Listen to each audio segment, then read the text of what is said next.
Le récit de Nouh. Il naquit après la mort d'Adam et il y a eu entre eux 10 générations. Abu Umama rapporte qu'un homme demanda au prophète « Ô messager d'Allah, Adam était-il un prophète ?» Oui, il a reçu la révélation. Et combien de temps entre lui et Nouh ? 10 générations. Ibn Abbas rapporte entre Adam et Nouh 10 générations, toutes sur l'islam. Si une génération désigne une durée de 100 ans, comme le pensent beaucoup de gens, 1000 ans les sépareraient. Cependant, cela n'exclut pas que cette période soit plus importante si on considère le lien qu'a établi Ibn Abbas entre ces générations et l'islam. Il peut y avoir eu d'autres générations après elles qui n'étaient pas sur l'islam, mais le hadith d'Abu Umama montre qu'il y a eu 10 générations et Ibn Abbas ajouta qu'elles étaient toutes sur l'islam. Ceci réfute la thèse de certains historiens parmi les gens du livre, prétendant que Qabil et ses enfants ont adoré le feu, et Allah est plus savant. Mais le terme « génération » peut aussi désigner une génération d'hommes, comme il est dit dans la parole d'Allah, « Que de générations avons-nous exterminées après Nouh ?» Puis après eux, nous avons créé d'autres générations, et de nombreuses générations intermédiaires. Combien de générations, avant eux, avons-nous fait périr ?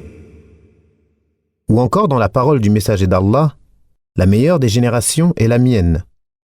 De plus, avant Nouh, une génération vivait de longs siècles, et de ce point de vue, il y aurait eu entre Adam et Nouh des milliers d'années, et Allah est plus savant. En résumé, Allah a envoyé Nouh lorsque les statues et les idoles, tawarit, furent adorées et que les gens tombaient dans l'égarement et la mécréance. Allah l'envoya par miséricorde pour les hommes, et il fut le premier messager envoyé aux habitants de la terre, comme le diront les gens lorsqu'ils seront réunis au jour de la résurrection. L'égarement de la descendance d'Adam. Quant à ce qui lui est arrivé avec son peuple, d'après ce qui est dit dans le Coran, la Sunna et les récits des compagnons, nous avons déjà rapporté d'après Ibn Abbas qu'il y a eu entre Adam et Nouh 10 générations sur l'islam, mais aussi que le terme de génération pouvait désigner une génération d'hommes ou un siècle. Après ces générations pieuses, les gens se mirent à adorer les statues. La cause de cet égarement est rapportée par Ibn Abbas dans l'explication qu'il donne de la parole d'Allah. Ils dirent « N'abandonnez jamais vos divinités, n'abandonnez jamais Wad, Suwa', Yarouth, Ya'uq et Nasr. » Ce sont les noms de gens pieux du peuple de Nouh. À leur mort, Satan inspira à leur peuple d'ériger des statues là où ils avaient pour habitude de s'asseoir et de leur donner leur nom, ce qu'ils firent. Au début, ces statues n'étaient pas adorées, et ce n'est qu'à la disparition de ceux qui les avaient érigées, lorsque la science disparut, qu'elles furent adorées. Ibn Abbas dit aussi, « Ces idoles adorées par le peuple de Nouh furent ensuite transmises aux Arabes. Les formes d'adoration qu'ils leur vouaient étaient très diverses, et nous les avons citées dans At-Tafsir. Salama et Habiba évoquèrent auprès du messager d'Allah la beauté de l'église Maria qu'elles avaient vue en Abyssinie, et des images qui s'y trouvaient.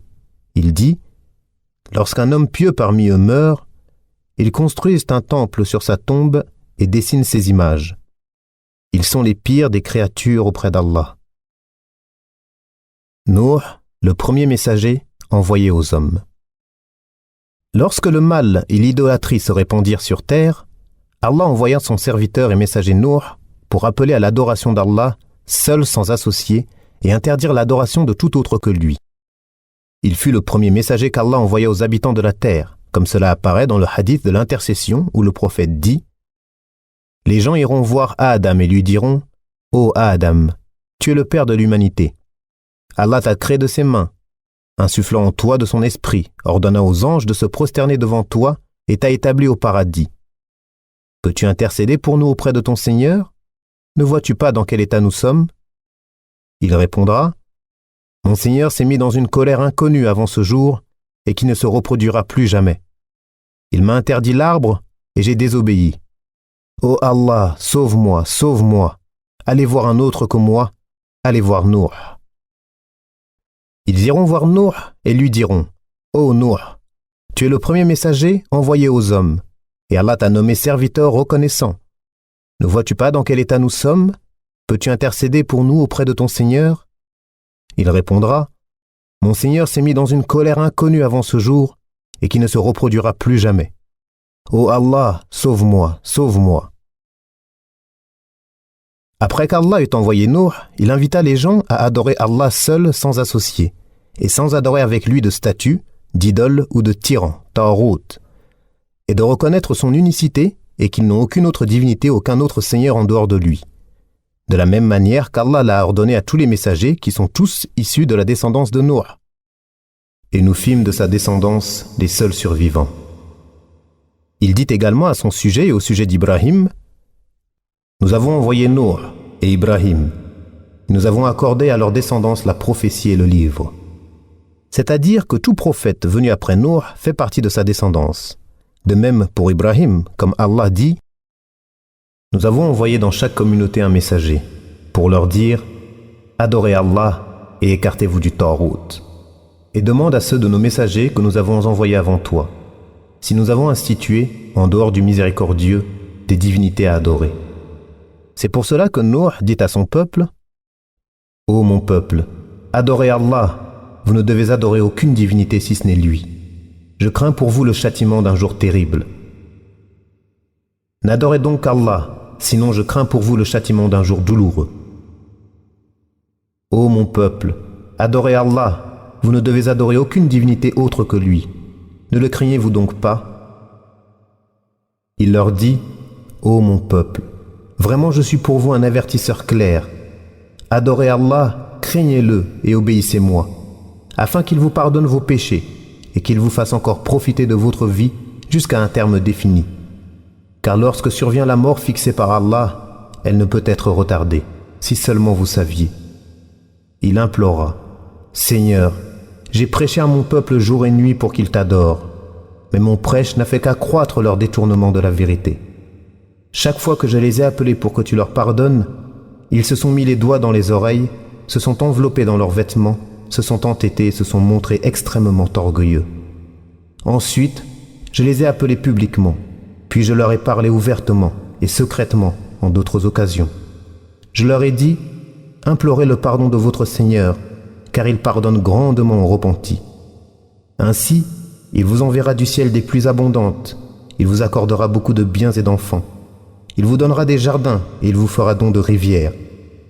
Qu'avez-vous à ne pas vénérer Allah comme il se doit, alors qu'il vous a créé par étapes successives?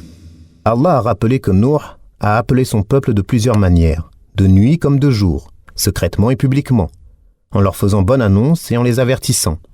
Mais rien de cela n'a été couronné de succès, et plus encore, la plupart d'entre eux persistèrent dans leur égarement et leur adoration des statues et des idoles, en témoignant à Nuh une hostilité de tous les instants. Ils l'ont méprisé, lui et ceux qui ont cru en lui, et les ont menacés de lapidation et de bannissement, et ils se sont moqués d'eux. Les notables de son peuple dirent: Nous te voyons dans un égarement évident. Il dit: Ô mon peuple, je ne suis pas dans l'égarement, mais je suis un messager de la part du Seigneur de l'univers.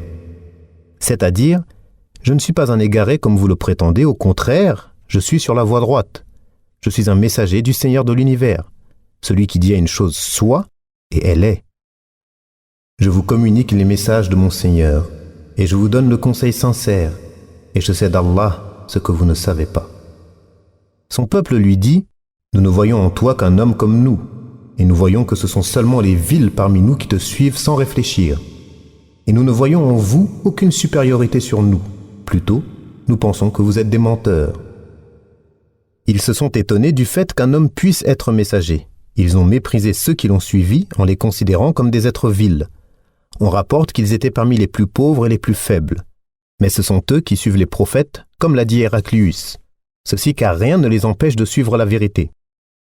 Et lorsqu'ils disent « sans réfléchir », cela veut dire qu'ils ont répondu à l'appel sans douter et sans hésiter. Le blâme qu'ils leur adressent est en fait la raison principale pour laquelle ils sont loués, qu'Allah soit satisfait d'eux, car la vérité manifeste n'a pas besoin qu'on y réfléchisse, l'examine ou qu'on doute. Au contraire, il faut y croire et s'y soumettre dès qu'elle se manifeste. C'est pour cette même raison que le prophète fait l'éloge du véridique, Abu Bakr, et que son serment d'allégeance le jour d'As-Saqifah fut très rapide, sans doute ni hésitation, car sa supériorité était très claire pour les compagnons.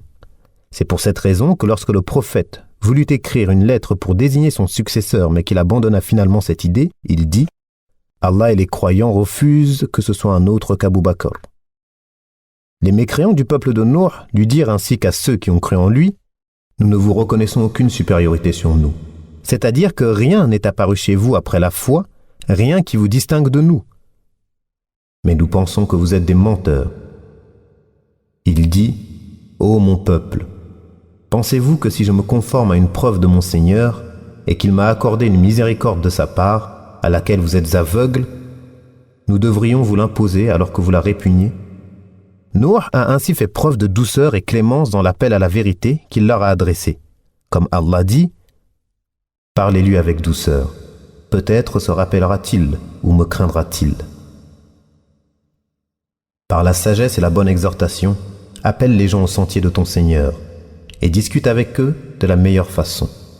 Il leur dit « Ô mon peuple, pensez-vous que si je me conforme à une preuve de mon Seigneur et qu'il m'a accordé une miséricorde de sa part, c'est-à-dire la prophétie, à laquelle vous êtes aveugles, c'est-à-dire que vous ne la comprenez pas et ne vous dirigez pas vers elle. Nous devrions vous l'imposer, c'est-à-dire devrions-nous vous violenter et vous contraindre, alors que vous la répugnez, c'est-à-dire que je n'use d'aucun stratagème à votre encontre et que la situation est ce qu'elle est. Ô mon peuple, je ne vous demande pas d'argent en retour, ma récompense n'incombe qu'à Allah, c'est-à-dire, je ne veux aucune récompense pour vous avoir transmis ce qui vous sera profitable en ce monde et dans l'au-delà. Je ne cherche cela qu'auprès d'Allah qui possède une récompense meilleure et plus durable pour moi que ce que vous pourriez me donner. Je ne repousserai point ceux qui ont cru. Ils auront à rencontrer leur Seigneur. En fait, je trouve que vous êtes un peuple d'ignorants. » Comme s'il lui avait demandé de les écarter de lui et qu'ils se rallieraient à lui s'il le faisait. Mais il refusa et dit « Ils auront à rencontrer leur Seigneur. » C'est-à-dire, je crains en les repoussant qu'ils se plaignent de moi auprès d'Allah. Et c'est pourquoi il dit « Ô mon peuple, qui me secourra contre Allah si je les repousse? Ne méditez-vous pas ?» C'est pourquoi lorsque les mécréants du peuple de Quraysh ont demandé au prophète d'écarter de lui les croyants faibles comme Ammar, Suhaib, Bilal, Khabbab et d'autres, Allah le lui a interdit comme il l'a exposé dans Surat Al-An'am et Al-Kahf. Et je ne vous dis pas que je détiens les trésors d'Allah, ni que je connais les choses cachées, et je ne dis pas que je suis un ange. C'est-à-dire, je ne suis qu'un serviteur messager. Je ne connais de la science d'Allah que ce qu'il a bien voulu m'enseigner. Je ne possède que ce qu'il m'a accordé, et je ne peux me causer que le tort et le bien qu'Allah a voulu. Et je ne dis pas non plus aux gens que vous méprisez, Allah ne vous accordera jamais aucune faveur. Allah connaît mieux ce qu'il y a dans leur âme. Si je leur disais cela, je serais du nombre des injustes. C'est-à-dire, je ne dis pas à propos de ceux qui me suivent qu'ils n'auront aucun bien auprès d'Allah au jour de la résurrection. Allah les connaît mieux que moi, et il les récompensera en fonction de ce qui est en eux, par un bien, s'ils ont en eux le bien, et par un mal, s'ils ont en eux le mal. Ceci de la même manière qu'ils ont dit en d'autres endroits. Ils répondirent, « Croirons-nous en toi, alors que ce sont les plus misérables qui te suivent ?» Il dit, « Je ne sais pas ce que cela faisait, leur compte n'incombe qu'à mon Seigneur, si seulement vous étiez conscients. Je ne suis pas celui qui repousse les croyants, je ne suis qu'un avertisseur clair. » Le désespoir de Nuh vis-à-vis de son peuple. Le temps et les discussions entre Nuh et son peuple durèrent un très long moment. Comme Allah dit, « Nous avons certes envoyé Nuh vers son peuple. Il resta parmi eux 1000 ans, moins 50 années. Puis le déluge les emporta alors qu'ils étaient injustes. » C'est-à-dire que malgré cette longue période, seuls quelques hommes crurent en lui. À chaque fois qu'une génération disparaissait, elle recommandait à celle qui lui succédait de ne pas croire en Nuh et de le combattre et s'opposer à lui. Lorsqu'un enfant arrivait à maturité, son père lui recommandait en secret de ne jamais croire en Nuh aussi longtemps qu'il vivrait. Leur disposition naturelle rejetait la foi et le suivi de la vérité. Ainsi Allah dit « Ils n'auront pour descendance que des pervers mécréants. » Et c'est pourquoi ils ont dit, ils dirent « Ô Nuh, tu as débattu avec nous et multiplié les discours. Apporte-nous donc ce dont tu nous menaces, si tu es du nombre des véridiques. » Il dit « C'est Allah seul qui vous l'apportera s'il veut, et vous ne saurez y échapper. » C'est-à-dire que seul Allah en est capable, car rien ne saurait le réduire à l'impuissance. Au contraire, il est celui qui dit à une chose soit, et elle est. Allah dit « Et mon conseil ne vous profiterait pas, au cas où je voulais vous conseiller, et qu'Allah veuille vous égarer. Il est votre Seigneur, et c'est vers lui que vous serez ramenés. » C'est-à-dire que celui qu'Allah veut égarer, personne ne pourra le guider. Et il est celui qui guide qui il veut et égare qui il veut. Celui qui accomplit ce qu'il veut, le puissant, le sage, celui qui sait qui mérite la guidée et qui mérite l'égarement. Il possède la sagesse éclatante et la preuve accablante. L'arche de Nour. Et il fut révélé à Nour, de ton peuple, il n'y aura plus de croyants que ceux qui ont déjà cru. C'est là une consolation pour Nour, pour tout ce qu'ils lui ont fait subir. Ne t'afflige pas de ce qu'il faisait, c'est-à-dire, ne t'attriste pas de ce qui est arrivé, car la victoire est proche, et la nouvelle qui te parviendra sera extraordinaire. Ceci car lorsque Nour désespéra de leur rectification et de leur réussite, qu'il vit qu'il n'y avait aucun bien en eux et qu'ils continuaient à lui causer du tort, s'opposèrent à lui et le démentirent de toutes les manières, par leurs gestes et paroles, il invoqua contre eux d'une invocation emplie de colère. Allah répondit à son invocation et lui donna ce qu'il avait demandé. Allah dit « Nour nous invoqua et nous sommes le meilleur parmi ceux qui répondent. Et nous l'épargnâmes, lui et sa famille, de la grande angoisse. Et Nour, lorsqu'il nous invoqua auparavant, nous l'avons exaucé et nous l'avons sauvé, ainsi que sa famille, de la grande angoisse. Il dit « Ô Seigneur, mon peuple me traite de menteur. Juge donc clairement entre eux et moi, et sauve-moi ainsi que les croyants qui sont avec moi. » Il invoqua alors son Seigneur en disant « Je suis vaincu, aide-moi. » Nour dit « Seigneur, aide-moi contre eux, car ils me traitent de menteur. » À cause de leurs péchés, ils ont été noyés. Puis on les a fait entrer au feu. Et ils n'y ont trouvé en dehors d'Allah aucun défenseur. Nour dit « Seigneur, ne laisse plus aucun mécréant vivre sur terre. Si tu les laisses en vie, ils égareront tes serviteurs et n'auront pour descendance que des pervers mécréants. » Il rappela toutes leurs fautes, en commençant par leur mécréance et turpitude, et le fait que leur prophète invoque contre eux. À ce moment, Allah lui ordonna de construire l'arche, qui est un immense bateau qui n'a jamais eu et n'aura jamais d'équivalent.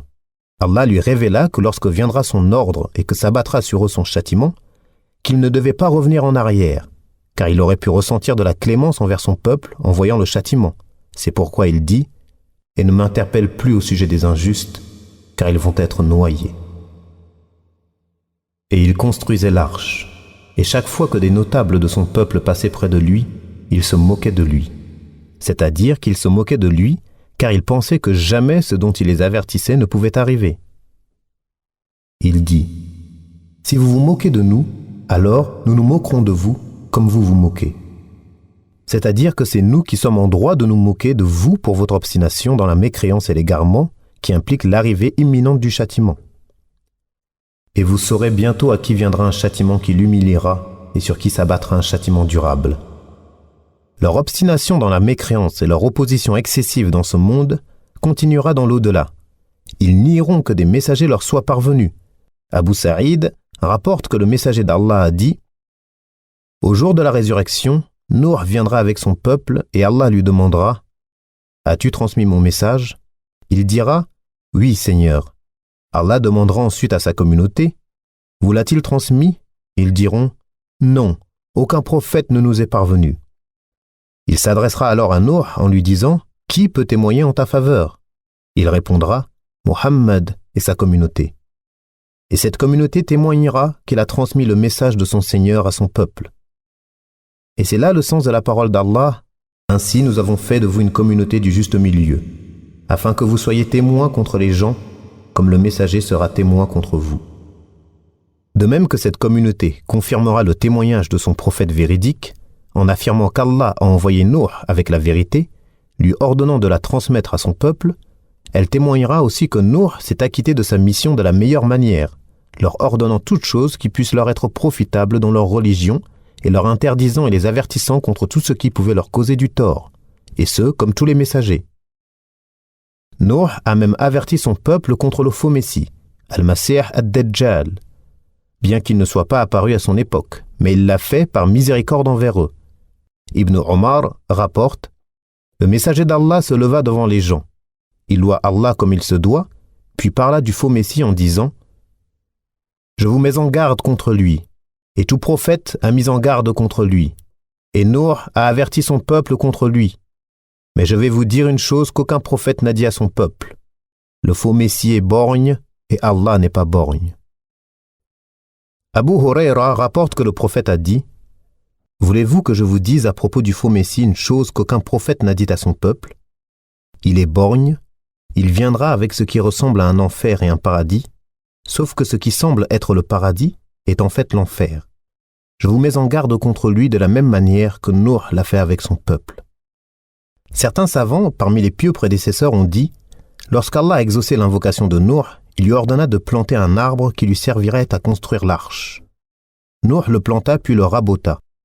Tous sont d'accord pour dire que sa hauteur était de 30 coudées et qu'elle était constituée de 3 étages, la hauteur de chaque étage étant de 10 coudées. L'étage inférieur était réservé aux bêtes et aux animaux sauvages, celui du milieu aux humains et le plus élevé aux oiseaux. Sa porte se trouvait sur le côté, et elle avait un toit qui la recouvrait entièrement. Nuh dit « Seigneur, aide-moi contre eux, car ils me traitent de menteur. » Nous lui avons alors révélé « Construis l'arche sous nos yeux et selon ce que nous t'avons révélé. » C'est-à-dire selon notre ordre et sous notre regard, afin que nous te montrions comment la construire.